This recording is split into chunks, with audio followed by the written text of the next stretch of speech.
Okay, this lesson was supposed to be for this particular lesson was supposed to be for one lesson only, but because we are running out of time, I'll continue next week. The topic for today's lesson and next week's is, of course, Acharya Siddhasen Diwakar and Hirvijay Suriji Maharaj. Okay? But prior to that, there is a very important prayer that I want us to recite. Please, everyone.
I'll explain this prayer. Arhanto Bhagavanta Indra Mahita. Arhanto is, of course, our Arihant Bhagwan. Indra Mahita means that the Arihant Bhagwans are worshipped by Indra. You know, when Tirthankar when Tirthankar's mother is expecting a Tirthankar, Indra Bhagwan comes and pays obeisance. And even at the time of birth, the child is whisked away to Mount Meru for Abhishek. So Indras worship Arihant. And why do Indras worship Arihant? Why? Yes, because they are coming as a deity on earth to basically uplift human. And of course, Indra realizes with his absolute knowledge that Indra Maharaj, that this is somebody who is going to not only do his own salvation, but also try and help humanity as well. So that is why he is worshipped. The Siddhas have attained the state of salvation, just as we want to achieve this. This prayer is basically to who? Who is this prayer to? Panch Parmeshti. Who are the Panch Parmeshtis?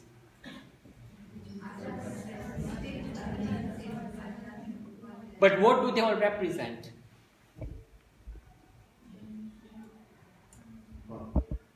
They represent Bhav, they represent you. They represent your soul in its pure essence. So all these prayers, all Jain prayers are of course to people or these people who have come and who have achieved this great thing. But the prayers are also to yourselves, to your soul, for you to realize that I am capable of doing this. The Acharyas head and guide the religious order established by the Jinas. We talked about Acharya Shtanati a little while ago. But they are great Acharyas, and in the next few lectures we'll be talking about. Last week, Vinod Bhai talked about Hemchandra Acharya. These Acharyas have done tremendous work. You know why Jainism has come intact? The religion that we have is so intact that if you look at our Jain scriptures and what we are following now, there's not much difference.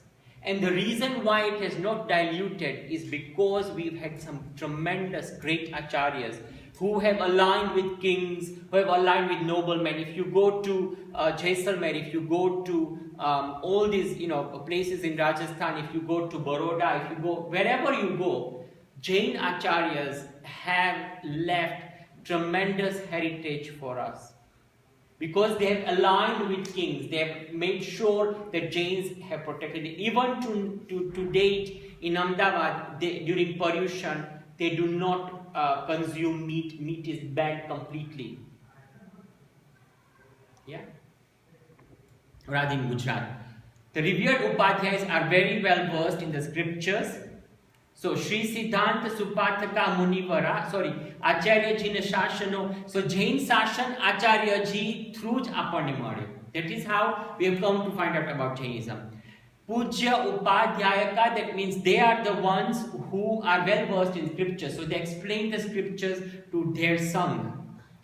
And then, of course, Shri Siddhanta Supataka Munivara Ratna Trayaratka. They are walking on the path of the three jewels. Darshan, Gnan and Charitra. These are the sadhus, and that is why we bow down to them. May this Panche Parmeshti Pratidinam Kuruvantu O Mangalam, that means the saints who follow the true path of liberation, three jewels, may these five auspicious entities bestow blessings every day. By bestowing blessings doesn't mean ke log aagane tamne aashirwad aapse. By reciting this, it's a constant reminder that je tame cho, I hu chu. You are Paramatma, I am Atma, I want to become like you. That is the only thing. All these prayers, whether you recite Naukar mantra, whether you recite this prayer or any short prayers that you recite, these are all eulogies to yourself. Okay, so this is a prayer which is recited a lot in Jainism, and we do it during Pratikraman as well, and even other times. Any questions? Gosh, are you that bored? You answered all the questions. No, I haven't answered all. Okay, Acharya ji Siddhasen Diwakar.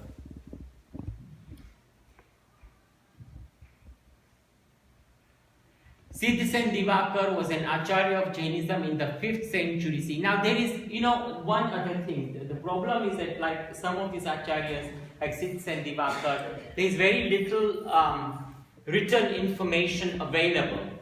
So people have estimated that he was about 500 years after Mahavir Swami. Some people say was 600 years, some people say was 100 years. There is a lot of controversy, but I think the conclusion by and large, if you read Herman Jacobi, he says no, he was perhaps much later. If you read somebody else, they say he was much earlier. But I think by and large, there is a general agreement that he was around 500 years after Mahavir Swami.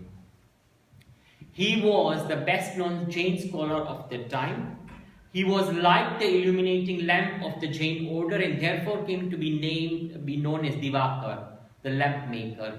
He is credited with the authorship of many books, most of which are not available, unfortunately. But Sanmat Tarka is his best book on logic and is widely read even at present. It's been translated and it has been analyzed, and in Gujarati they say tika. Tika means criticisms, not criticism as in saying how bad it is, but they try to analyze it. And there has been so much work on that. Now, this is his background. Okay, about 2000 years ago in the court of Raja Vikram. Now, we say Vikram someone. Our years start from Vikram. This is the Raja Vikram in Ujjain, is the one we are talking about. Okay, he was called Vikramaditya. There was an ascetic called Devashri. He had a son called Kumud, who apart from being smart and handsome, displayed enormous intelligence. He was sent to the best Gurukul in India and became very learned. There was a tradition to have contests to display one's knowledge.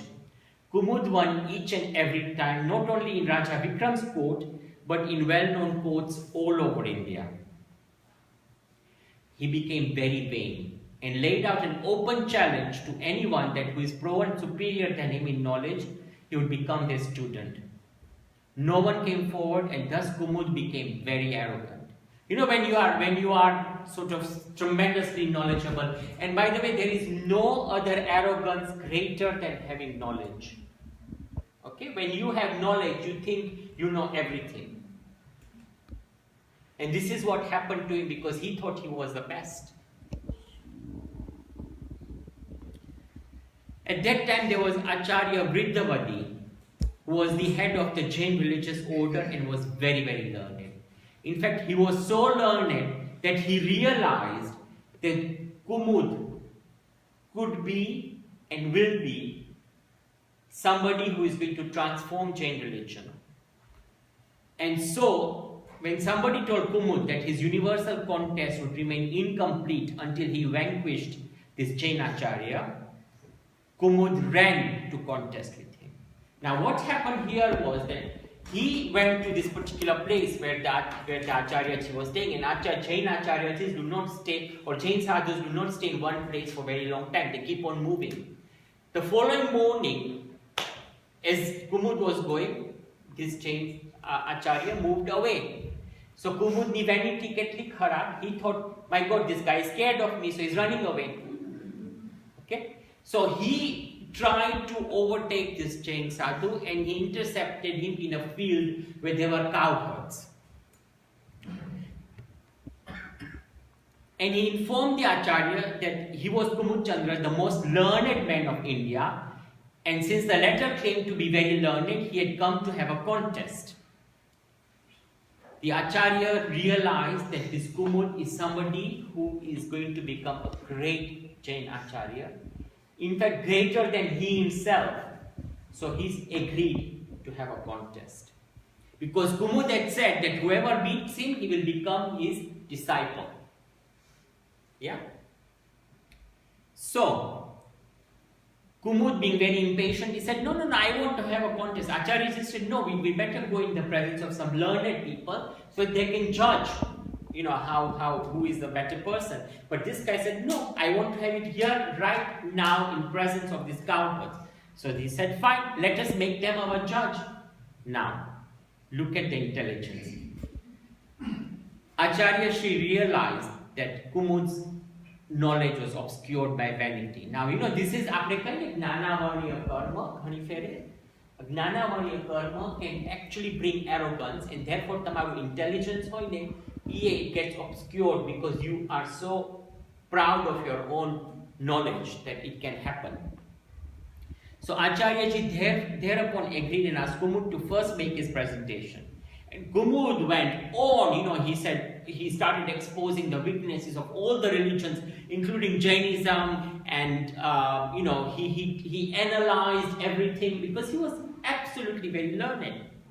The cowherds had no idea what this guy was talking about. It's like me, you are all just staring at me. So I'm running rubbish.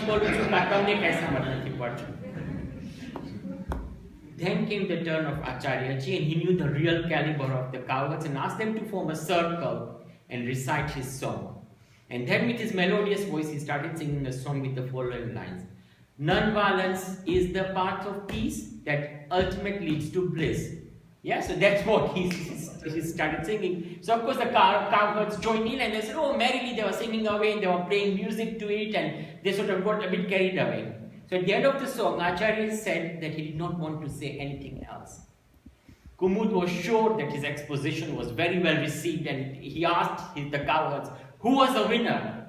Now, what did the cowherds say? They enjoyed the music, they enjoyed singing. So they said, no, Acharya Shri is the winner. And now, this is where a great person's intelligence comes into play and an ordinary person, and immediately Kumud realized that he had been obviously outdone here. His vanity disappeared because he realized that and this is where karma ochathya, kshaithya, and he fell at the feet of the Acharya, begging him to accept him as a pupil. Now Acharyaji, being very humble, said, no, let us have another contest in the presence of some learned people. And Kumud said, no. He says, no, I have so much to learn. I want to be at your feet.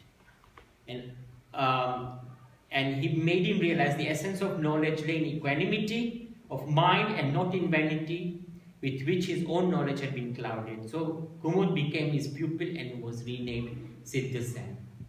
So this is the story of Siddhasen Diwakar. According to Jain Sahitya no Sankshipat Itihas, Siddhasen Diwakar was perhaps one of the 9 prominent personalities at the court of King Vikram. King Vikram, this is legendary, huh? By the way, if you read all the historical novels, they talk about King Vikramaditya as having 9 jewels in his court. Remember, Akbar had also, King Akbar had Birbal and Tansen and several other people. Similarly, Vikramaditya had 9 jewels. And these were 9 great men who were masters in their fields. Siddhasen Diwakar was one of them. Whatever the case, Siddhasen Diwakar is famous for his books on logic. His works are held in great esteem, and readers pursuing Jain studies at advanced levels seek to read his works. Siddhasen's famous work, the Sanmati Tarka, wherein he has explained the philosophy of standpoints, Naivad, in minute detail, is still regarded as the book to learn. Now, Anekantvad, the theory which is unique to Jainism, which is an amazing theory and which was like a revolutionary thought, came from Mahavir Swami's time. It is mentioned in the Bhagavati Sutra, it is mentioned in several other agams, but it was later analyzed, because what had happened was that obviously over time, it sort of changed. But it was later analyzed by several. Kunkund Acharya has done a brilliant job in Samaisar. By the way, if you are interested, then read Samaisar. In fact, all of Kunkund Acharya's works are great, but especially Samaisar and on the concept of the existence of soul and looking at it from different perspectives as to whether soul exists or not is brilliant. Okay? And so basically Siddhasen Diwakar is the one who has done that. He has also composed many Dvantrishikas, which are books or poems containing 32 verses. Dvatrishikas means 32. Dvatri means 32. Both Shwetambar and Digambar sects maintain Siddhasen Diwakar's name with utmost respect. Many Digambar scholars have written detailed commentaries on Sanmat Tarka. And Shwetambar Acharya, like Haribhat Suriji Maharaj and Hemchandra Acharya, mentioned Siddhasen's name as a great scholar and the best amongst poets. Okay, so this is Siddhasen. Then so as I was saying, Kunkund Acharya was the first author said to expound on the doctrine of Syadvad and Saptabhangi. Is everybody familiar with Syadvad? Are you familiar with Anekantvad? Okay, so what Syadvad is talking about are nais. Now, do you understand what I mean by nais? Does everybody understand what I mean by nais? No. Okay, right. Let me give you a simple example. Okay, when you look out of the window, okay, imagine I had the window, my head, but if you could see out, there is a tree out here. Now you can see a branch going across with leaves. Okay? Now from your perspective, all you can say is that is a branch of something, okay? A tree or whatever it is. Yeah? It could belong to a big tree, it could belong to a small tree. It could be a shrub, that is a small bush, or it could be a big tree. Yeah, you don't know. From your perspective, you just see this branch through the window. That is nai. Nai is from your standpoint, wherever you are seated, whatever you observe is nai. What happens to all of us that when we observe that, we assume that that is the truth. But that is not the truth. Because the truth is that branch belongs to a tree. The tree is some sort of a species. It has a name to it. It has certain characteristics. And when you describe that characteristics properly, then you get the true picture. Yeah? Now, this is where Anekantvad comes in, and this is where Nais come in, and Saptabhangi comes in. Saptabhangis are 7 different ways in which you can describe something.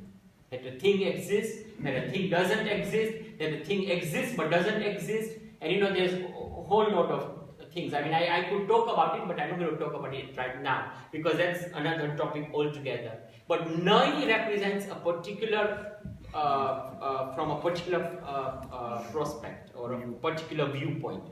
Syadvad is talking about the various noise. So what it is saying is that the truth is never complete until you know each and every aspect of something. Doesn't matter whatever it is, but as long as you know each and every aspect, then you know the whole truth. And therefore, the truth can only be known if you are elevated soul, like a Kingsbury, because they can see the thing from different sides. But as humans with our limited knowledge, we can only see something in a particular way. Now, seeing something in a particular way is also because we use our senses. Now, our senses are not 100% correct. You know, the truth sometimes through our senses is biased because we've got certain previous history of how some experiences we've had. So we come to certain conclusions. This is all logic. And Jainism has got so much work on logic. Ladies and gentlemen, no other religion has got it, and it is just absolutely fascinating. So, to see something, to understand something, we use our senses. But to know something internally, that is called pratyaksh. That means when you instinctively know that this is right. Samyak darshan thai, that is pratyaksh. When your soul definitely opens up and you get this glimpse of this absolute brightness, that is pratyaksh. That's an experience. Aplusu thai, because we use our senses, our knowledge is limited. Are you clear, or have I confused you completely?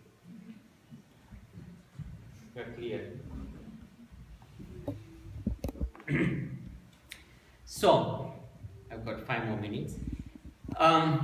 So, as I said, Kunkun Acharya did the Pravachan Sar, Panchastikaya Sar, and of course Samay Sar. Yeah?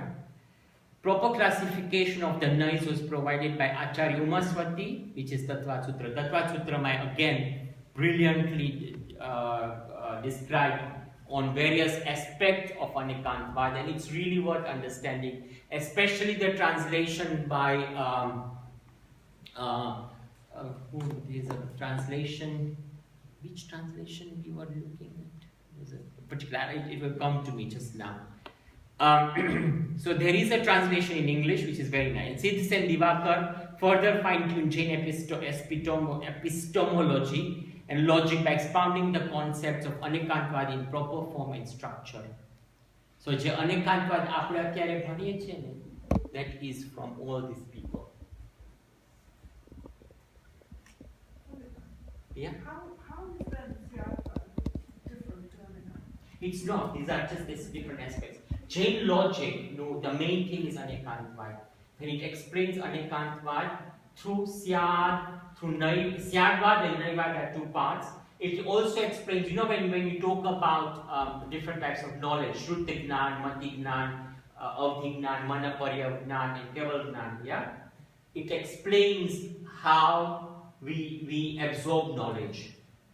How Shruti Gnan works, how Mati Gnan works, how Avdhi Gnan works, how Manaparya, and how Keval Gnan. Then obviously Keval Gnan is when you know the ultimate truth. And then Saptabhangi is various ways in which something can be described. Yeah? Like, for example, this chain that you are wearing, if you are wearing a gold chain, in its previous life it could have been a ring. In its other previous life it could have been something else. Now you might say I'm wearing a gold chain, but that's not the full truth.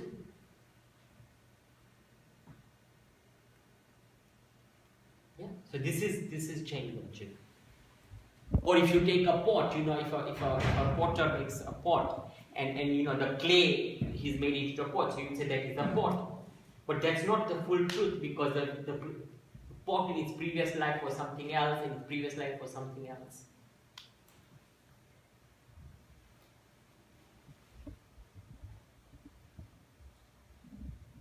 And why is this important to know? Just for the heck of it. Then it's to do with tolerance, but it's also to understand. આપણે જે નવ તત્વ કહીને, to understand Navtattva, because a lot of aspects of Navtattva we cannot visually see. Yeah, we can only see certain things, or we can only observe certain things. And થોડુંક આપણું of course હું તમને કહું કે આ છે તો તમે કહો આ છે. Yeah, you sort of accept.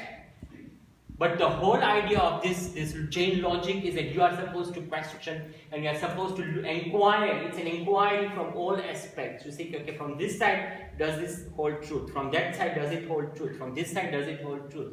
From that side, does it hold? And if from all sides it holds true, then that is the correct thing.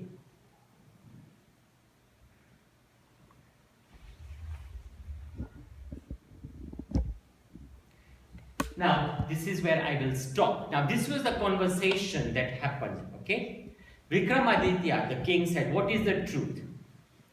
That which is said repeatedly, that which is said loudly, like I am, and that which is said with authority, which I do, or that which is agreed by the majority, which you do, okay? And Siddhasen and Diwakar said none of the above, absolute rubbish.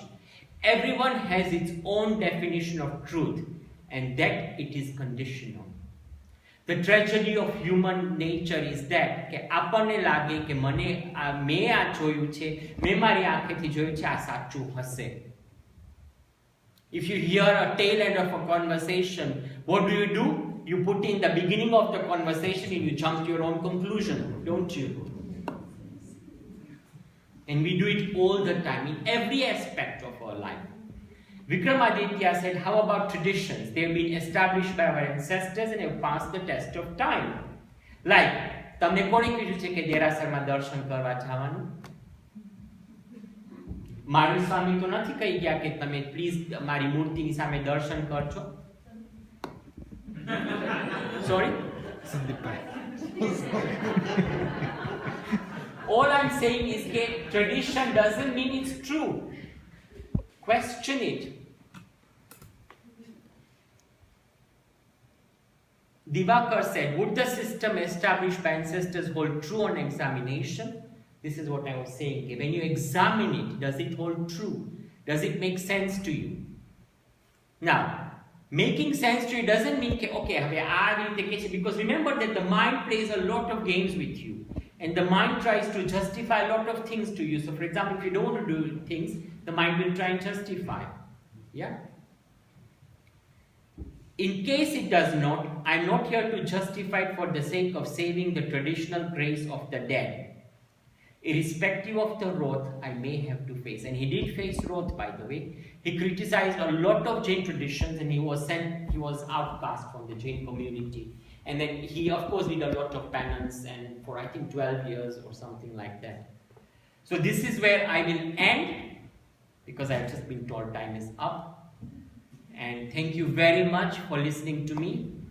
And be in suspense, we shall talk next week. Thank you.